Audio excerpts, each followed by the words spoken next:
Jim, your committee has come up with 7 core rule enhancements. What are they? So the first thing that people will see when they look onto the pitch is that there'll be a dashed line in midfield, and there'll be a 40-metre arc extending from the end line. So the 40-metre arc is there for the kickouts. The ball has to go beyond the 40-metre arc, so it's taken from the 20-metre line, has to go beyond the 40-metre arc, which creates more one-to-one contests, which people have wanted to see. And when we look at the survey results, the top 5 things people like to see are kick passing, long-range scores, goal scoring, high fielding, and creativity by players. The next one is the shape of the game. So we've been asked in their terms of reference to look at the traditional game and the flow of the traditional game versus the modern innovations that have happened over the last number of years. So we're proposing that each team will have to keep 3 players in each half of the field, which will mean that there'll be 11 players able to, outfield players that is, to be able to defend in their half of the field because they're keeping 3 players up in their other half of the field, and there'll be 11 players who will be able to attack the opposition because they have to leave 3 players remain in their half of the field. The goalkeeper, by the way, can always assist the attack. This creates a lot more space and creates a lot more one-to-one contests and creates a lot more scores as well. If during the play a player is fouled, he may do what's called a solo and go or a toe tap and go, which means he simply toe tap the ball and he can play on as opposed to having to pass it to a teammate.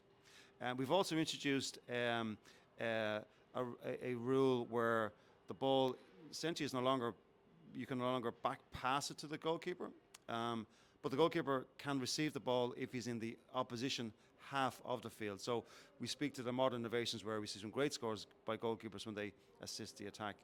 And the last 2 things are the scoring system. So from a 40-metre arc, if you score outside that, you can score 2 points, and that talks to people who like to see long-range scores. If you score a point inside the arc or inside the 20-metre line, that's a 1-point score, and a goal now is worth 4 points. And again, people want to see a goal scored. And the last bit is the advance mark. So we've got rid of the current advance mark, that's gone.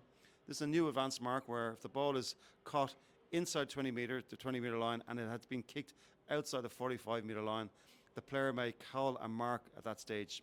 However, to reward the risk of kicking the ball that distance into the 20-metre line, the player can continue on and try and go for a goal in most instances, I'd imagine. And if that advantage is no longer accrued, the referee will give the player the mark and the free kick from where the mark was originally caught. Jim, these proposed rule enhancements have been extensively trialled in sandbox games, and now the general public can come to Croke Park next weekend or watch the matches in RTE and TG Cahir or the Allianz Interprovincials. Will it be an exciting spectacle, or what should we expect? Yeah, I think we're what we've witnessed in the most recent test games or sandbox games is a very exciting, very fast game. Yes, there is hand passing, but there's lots of kick passing. There's lots of score taking. So at the Allianz Interprovincial Series on the 18th and 19th of October. We're going to have each province go head-to-head on the Friday, and on the Saturday then there'll be a 3rd place playoff at 5:30, and at 7:30 we have the final. I think people are going to really enjoy, we hope, the new rule enhancements.